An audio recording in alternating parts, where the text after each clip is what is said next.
A blessed Christmas to you all. It's a privilege to be here at Mercy Home to celebrate this Eucharist for all of those who are viewing it, and on behalf of the good works that are being done here, which deserve our support. One of the earliest memories I have as a youngster occurred this time of the year. It was a Saturday evening. Someone knocked at the door, and it was a parishioner collecting funds for a family that had just lost their father. He was in his 40s and had a heart attack and died, leaving behind 6 children. My mother went for her purse and took out $5 and gave it to the man. And then she said to us as he walked off, "Well, that's the last money we have until Dad gets paid on Monday." That story always stuck with me, but came to mind as I thought about how I can speak about celebrating Christmas in this time of the year when we are stricken by this pandemic, by this coronavirus, and sheltered in our own places, quarantined off from one another. And we find how vulnerable our lives all are. But also to reflect on it in view of what we hear in this gospel about these shepherds, because they are the first ones to accept the invitation to greet the newborn king, and therefore set a pattern for us. They say something to us. The shepherds, as we hear, are on the hillsides.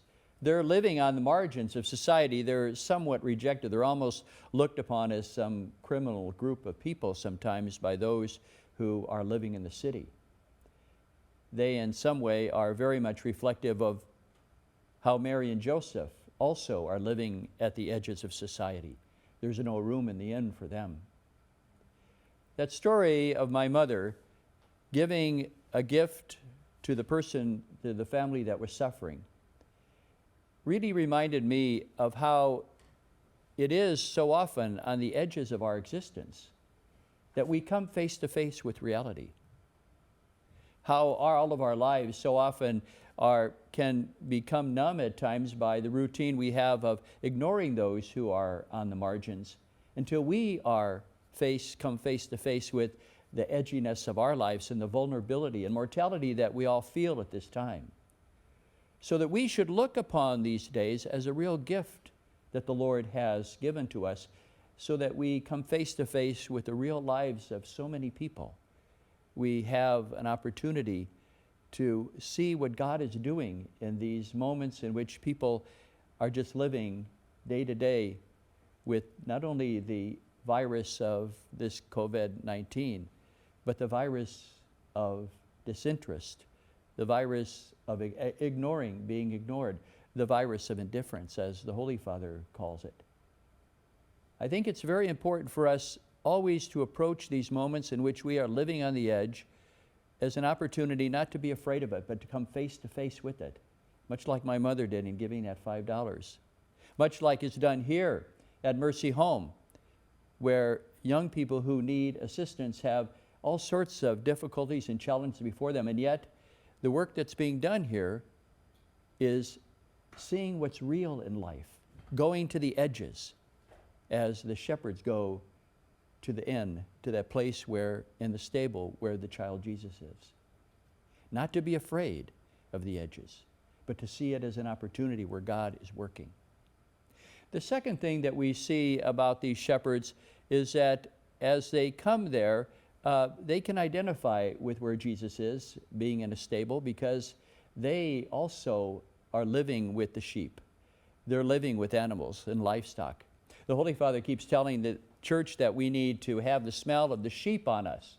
That story comes in a moment in which he was superior of the Jesuits in Argentina. And there was a seminarian there who he wanted to make sure that he understood what ministry was about. And they ran a farm, and a mother sheep rejected this ewe that was born. And so he told the seminarian that he had to take this young lamb to his room and care for it and feed it with a bottle. And after a while, they knew that the seminarian was coming into the room because they could smell him a mile away. He smelled like the sheep. And so this is what the shepherds are telling us too. that we need not only to recognize those who are in our midst who have difficulty, but to be so close to them that we don't mind if we take the risk of being associated with them. Not only their odors and their smells, but also understanding them to the point where we're walking with them. The shepherds are reminding us to accompany people, to walk with them.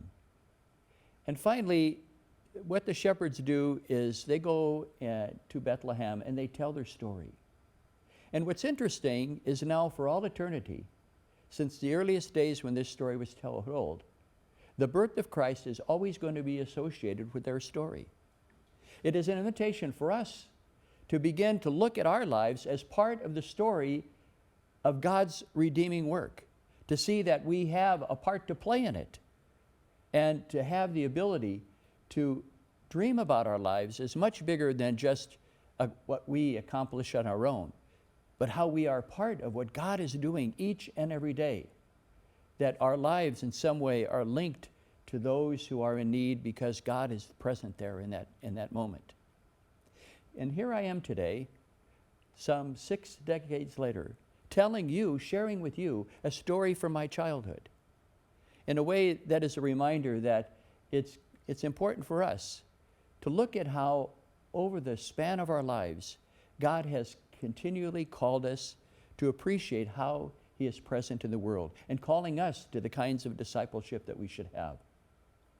And so as we celebrate Christmas this year, as we are brought to the edges, we're reminded by these shepherds not to be afraid of coming face to face with the reality of life, the reality that other people feel, not to become indifferent, but also, like them, to go in haste to accompany those who are in need, and to be willing to support the good works such as Mercy Home and all those who are accompanying people day after day in their difficulties, but also to reimagine our lives as part of the story of Christmas. Just like the shepherds are part of the story of Christmas, so should our lives be as well. And maybe to live our lives in such a way that we would dream about the fact that our children and grandchildren of this generation will one day look back on the way that we handled this coronavirus, this moment in which we were not afraid to confront the edginess of life and accompany people. And like those shepherds, celebrate their Christmas with a sense of wonder and awe at how God has done such great things, and be inspired to live their lives as part of the story of Christmas like we have.